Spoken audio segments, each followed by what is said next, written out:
Hello everyone, मैं हरीश सुतार स्वागत करता हूं आपका अपने YouTube channel Vande Mataram coaching पर। अपन आज प्रीपोजिशन के बारे में बात करेंगे। प्रीपोजिशन का एक वीडियो पहले ही अपलोड किया हुआ है, उसमें बता रखा है कि प्रीपोजिशन होता क्या है। आज अपन प्रीपोजिशन के बारे में थोड़ा ज्यादा जानेंगे कि प्रीपोजिशन किस तरह से एग्जाम में आता है और इसका अलग अलग जगह यूज होता कैसे है। तो देखो, प्रीपोजिशन जो मेन रूप से अपने एग्जाम में आता है वो टाइम, प्लेस और डायरेक्शन के अकॉर्डिंग आता है। यानी कि ऐसे प्रीपोजिशन का यूज होता है जो टाइम बताए, किसी प्लेस को बताए या फिर किसी डायरेक्शन को बताए। तो ऐसे प्रीपोजिशन अपने को आज पढ़ने हैं। सबसे पहले अपन प्रीपोजिशन ऑफ प्लेस पढ़ेंगे। इसमें एक चीज ध्यान देना, प्लेस और पोजीशन दोनों एक ही होते हैं पर थोड़ा सा अंतर है। प्लेस क्या होता है, कोई जगह बताता है कि आप किसी जगह पर हो, और पोजीशन आपकी स्थिति को बताता है आप कहाँ खड़े हो। जैसे कि अगर मान लो आपका घर है, किसी शहर में है, किसी गांव में है, तो मैं आपसे पूछूं कि आपका गांव कहाँ है, तो आप बताओगे भाई चित्तौड़गढ़ जिले में है, तो आपने उसका प्लेस बताया। और मैं कहूं कि आप आपके घर में अभी कहाँ बैठे हो, तो आप कहोगे भाई चेयर में बैठा हूं, क्या खड़े हो या बैठे हो, तो आपकी पोजीशन के बारे में बात कर रहा हूं। तो कहीं ना कहीं चीजें दोनों एक ही होती है और थोड़ी अलग होती है ना। तो ऐसी कंडीशन में जब प्लेस और पोजीशन दोनों की भी बात की जाए तो वो उसको कहते हैं अपन स्पेशियल प्रीपोजिशन, यानी कि उनके बीच स्पेशल रिलेशन होता है कि कहीं ना कहीं अगर आप पोजीशन बताओगे तो उसका प्लेस भी डिनोट होगा, अगर आप प्लेस बताओगे तो उसकी पोजीशन के बारे में भी पता चलेगा। देखो, प्रीपोजिशन ऑफ स्पेशल रिलेशनशिप, यानी कि अगर प्लेस और पोजीशन दोनों की बात करें तो preposition of special relationship deal with where the subject of the sentence is और where the action is taking place. यानी कि स्पेशल रिलेशन के बारे में बताता है कि आपका जो सब्जेक्ट है वो कहाँ है, आपका जो सब्जेक्ट है वो कहाँ है, अगर कोई एक्शन हो रहा है तो वो कहाँ हो रहा है। जैसे कि I am standing in front of the board, मैं बोर्ड के सामने खड़ा हुआ हूं, तो मेरी इसने पोजीशन बताई है, प्लेस बताया है। और यही कहें कि कहाँ खेल रहे हैं, they are playing in the ground, यानी कि वो किसी ग्राउंड पर खेल रहे हैं। तो ये क्या बता रहा है कि the subject of the sentence is और where the action is taking place, यानी कि एक्शन कहाँ हो रहा है। तो यही कहलाता है अपना स्पेशल रिलेशनशिप। देखो, preposition of place describe the position of a person or thing in relation to other person or thing, यानी कि preposition of place ये बताता है कि कोई भी एक चीज दूसरे के सापेक्ष कहाँ है। जैसे मैं कहूं कि मैं बोर्ड के सामने खड़ा हुआ हूं और मैं आपसे पूछूं बोर्ड कहाँ है, तो आप कहेंगे कि आपके पीछे है। तो यानी कि दोनों चीजों का रिलेशन बताने का काम कौन कर रहा है, प्रीपोजिशन ऑफ प्लेस कर रहा है। यही लिख रखा है, describe the position of a person और thing in relation to other person और थिंग, यानी कि किसी एक व्यक्ति वस्तु का दूसरी वस्तु या व्यक्ति से रिलेशन बताने के लिए किसका यूज होगा, प्रीपोजिशन ऑफ प्लेस का। कहाँ, वो एक दूसरे के संदर्भ में खड़े हैं। Preposition of place upon main रूप से तीन को पढ़ेंगे, इन, एट, ऑन। क्या क्या है, इन है, एट है और ऑन है। सबसे पहले इन क्या होता है, in anything covered by boundary, यानी कि कोई भी ऐसी चीज जो किसी बाउंड्री से कवर्ड हो। मैं कहाँ पढ़ा रहा हूँ, कमरे के अंदर पढ़ा रहा हूँ। I am teaching in the room, तो मैं कमरे की एक बाउंड्री है, यानी कि ऐसी चीज जो किसी बाउंड्री के द्वारा कवर्ड हो, तो उसके लिए किसका यूज होगा, इन का यूज होगा। अगला है ऑन। ऑन आता है सरफेस के लिए। मैं आपको अच्छा एग्जाम्पल देता हूँ। और मान लो ये कोई बुक है और मैं इस पेन को इसके ऊपर रखता हूं और मैं आपसे पूछूं पेन कहाँ है, तो आप कहेंगे on the book, on the book. अब देखो, ये इस किताब का सरफेस है, इसकी सतह है और पेन इसके ऊपर पड़ा हुआ है। तो अपन ने सबसे पहले बात करी थी इन की। इन में क्या था, इन प्रीपोजिशन वहां यूज होगा जहां कोई भी थिंग और पर्सन बाउंड्री से कवर्ड हो। और ऑन कहाँ यूज होगा, जब किसी स्पेस के ऊपर, सॉरी सतह के ऊपर, सरफेस के ऊपर अपन किसी चीज को रख देते हैं, कोई खड़ा हो। जैसे I am standing on the floor, यानी कि मैं ग्राउंड पर खड़ा हूं। और मैं कहाँ हूं, आई एम फ्लोर पर। I am in the room, यानी कि मैं कमरे के अंदर हूं। अगला देखें, एट। एट क्या होगा, ये एक निश्चित पॉइंट को बताएगा। जैसे कि कोई भी पोस्टमैन आपके घर पर आता है तो आप क्या कहोगे, the postman is at the door, यानी कि पोस्टमैन जो है कहाँ खड़ा हुआ है, आपके घर के दरवाजे के बगल में खड़ा हुआ है, यानी उसके पास में खड़ा हुआ है। और अच्छा एग्जाम्पल देखते हैं,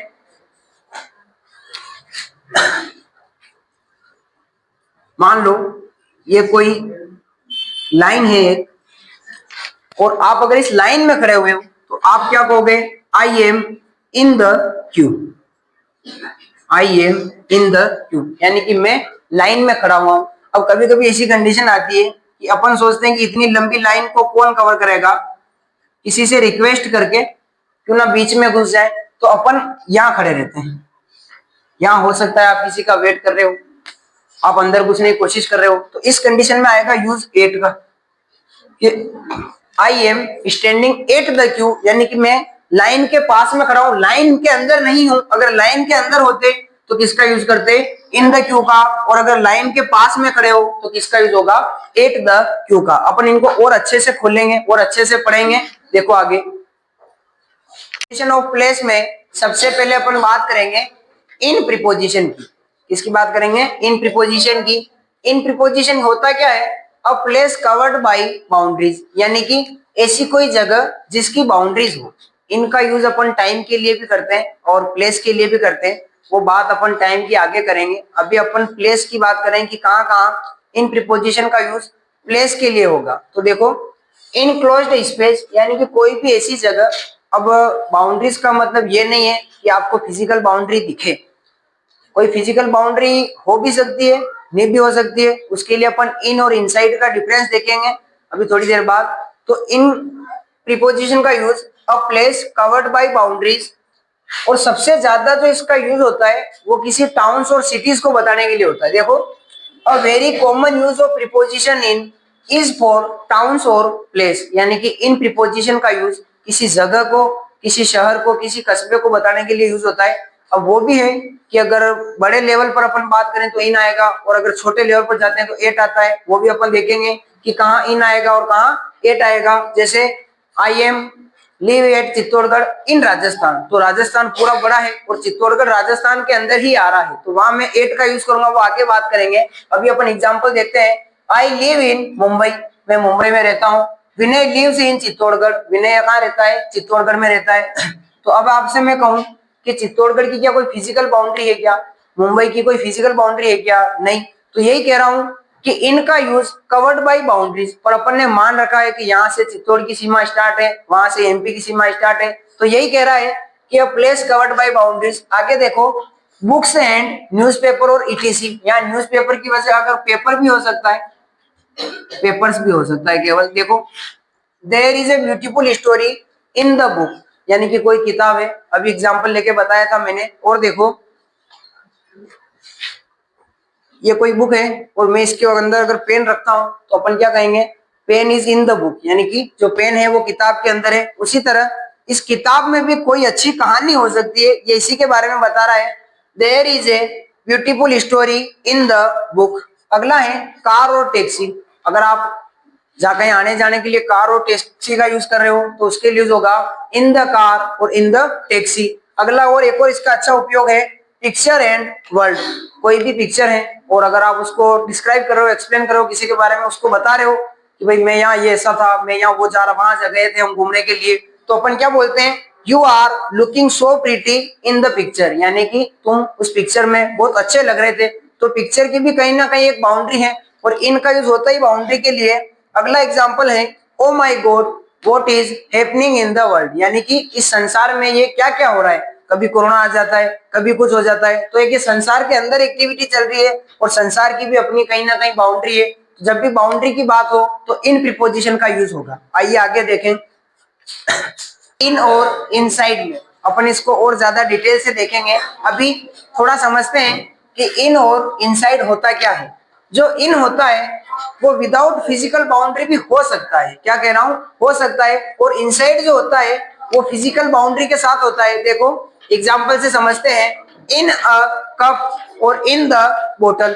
अगला है इन द रूम और इन द कार। इनसाइड का एग्जांपल है इनसाइड द बोतल और my wallet is inside the car. अब ये समझना है, यहाँ मेरे पास एक कप है, इसमें मैं आपसे कहूं कि इसकी चारों बाउंड्री तो बंद है पर ये ऊपर से खुला है। तो जब भी आप कहते हैं कि इस कप में पानी डालो, इस कप में पानी डालो, यानी कि आप ऊपर से पानी डालोगे और ये ऊपर से खुला हुआ है, तो इस कंडीशन में आप यूज करेंगे इन का। किसका यूज करेंगे? इन का। Please pour some water in the cup, यानी कि इस कप के अंदर पानी डालो। और अगला है उसी तरह अपना अगला एग्जांपल है इन द बोतल। अगर मैं इस बोतल का ढक्कन खोल दूं तो किसका यूज होगा? इन द बोतल। और अगर बोतल का ढक्कन यानी कि बोतल चारों तरफ से बंद है तो वहां किसका यूज होगा? इनसाइड द बोतल। अब बोतल में कभी ऐसा होता है कि कुछ गिर जाता है और बोतल पैक आती है तो अपन क्या कहते हैं? किस बोतल के अंदर कुछ है, इस बोतल के अंदर कुछ है, यानी कि आपकी बोतल अभी सील है, आपने इसको खोला नहीं है, तो उसके लिए किसका यूज होगा? इनसाइड द बोतल। और अगर आपने बोतल का यूज कर लिया है और बोतल का ढक्कन खुला हुआ है और किसी को पानी पिलाना है तो क्या कहेंगे? हाँ, इसमें थोड़ा पानी है, इसमें थोड़ा बहुत पानी है, हो सकता है बोतल यहाँ तक भरी हो। और जैसे ही इसकी चारों फिजिकल बाउंड्री बंद हो जाती है तब अपन यूज करते हैं इनसाइड का। इसको और अच्छे एग्जांपल से देखेंगे। I found 10 rupee note in the book. कभी कभी ऐसा होता है कि पढ़ते टाइम किताब में से पैसे निकलना शुरू हो जाते हैं, है ना, रखकर भूल जाते हैं अपन। तो वही है I found 10 rupee note in the book, यानी मुझे किताब के अंदर 10 रुपए का नोट मिला है। तो किताब की भी एक बाउंड्री है और किताब ओपन भी होती है, यानी कि वो चारों तरह से बंद नहीं होती है, तब अपन यूज करेंगे इनका। अगला है the student stood in a circle. अब इसको समझना, इससे सब कुछ क्लियर हो जाएगा। The student stood inside a circle. इस एग्जांपल से आपके सारे डाउट क्लियर हो जाएंगे। मान लो बहुत सारे स्टूडेंट हैं और वो एक सर्कल बनाते हैं। क्या बनाते हैं? सर्कल बनाते हैं। तो अगर स्टूडेंट ही सर्कल को बना रहे हैं तो अपन यूज करेंगे इनका। किसका यूज करेंगे? इनका यूज करेंगे। The student stood in a circle, यानी कि हो सकता है स्टूडेंट ने एक दूसरे का हाथ पकड़ रखा हो और हाथ पकड़कर इन्होंने एक सर्कल बना रखा हो। अगला देखें, the student stood inside a circle. मान लो ये सर्कल बना हुआ है, ये ईंटों का सर्कल मान लेते हैं अपन। कुछ इस तरीके से दीवार बनी हुई है और वो एक सर्कल के आकार की है और स्टूडेंट जो है वो इसके अंदर है। स्टूडेंट इस सर्कल के अंदर है, यानी कि बाउंड्री हो गई। और आप देख सकते हो ये सर्कल पैक है, तो अपन किसका यूज करेंगे? इनसाइड का यूज करेंगे। यहाँ क्या था? यहाँ स्टूडेंट ही हाथ पकड़ करके एक सर्कल बना रहे थे, तो अपन क्या कह सकते हैं? The students stood in a circle, यानी कि जो विद्यार्थी हैं वो एक सर्कल बनाकर खड़े हुए हैं। और इसमें क्या है कि जो स्टूडेंट है वो ऑलरेडी किसी सर्कल की आकृति के अंदर है, तब अपन यूज करेंगे इनसाइड का। तो यही है कि इनसाइड का यूज कहाँ होगा? फिजिकल बाउंड्री के लिए होगा। और इनका यूज फिजिकल बाउंड्री तो होती है और ऐसा हो सकता है कि उसका एक सिरा खुला हो, जैसे कि इन द रूम होता है। अब इन द रूम में क्या होता है? गेट होता है, गेट में बाहर से आने जाने का होता है। और कभी कभी ऐसी कंडीशन होती है कि कहीं जाना हो और आप घर के बाहर चले गए हो, आपने लॉक लगा दिया है, तो अपन क्या कहेंगे कि मैं मेरी चाबी घर के अंदर भूल गया हूं, मैं मेरी चाबी घर के अंदर भूल गया हूं। तो अब लॉक लगा के गए थे तो घर को पूरा पैक कर दिया है, तो उसकी बाउंड्री हो गई है। तो अब अगर आप बाहर खड़े हो तो आप बोलेंगे मैं मेरे घर की चाबी घर के अंदर भूल गया हूं। और अगर आप घर के अंदर बैठे हो, भाई ऐसा तो है नहीं कि आप घर के अंदर हो तो आप सांस नहीं ले पा रहे हो, भाई आप खुली हवा में हो और एक तरह से कहीं ना कहीं खुले ही हो, तो उसके लिए क्या कहेंगे? I am in the room. और अगर आपकी चाबी घर के अंदर रह गई है, आप घर के बाहर हो, तो आप यूज करते हो कि मैं मेरी चाबी घर के अंदर भूल गया हूं, है ना। तो यही होगा इन और इनसाइड में अंतर। ठीक है, तो इससे आगे अपन और देखते हैं।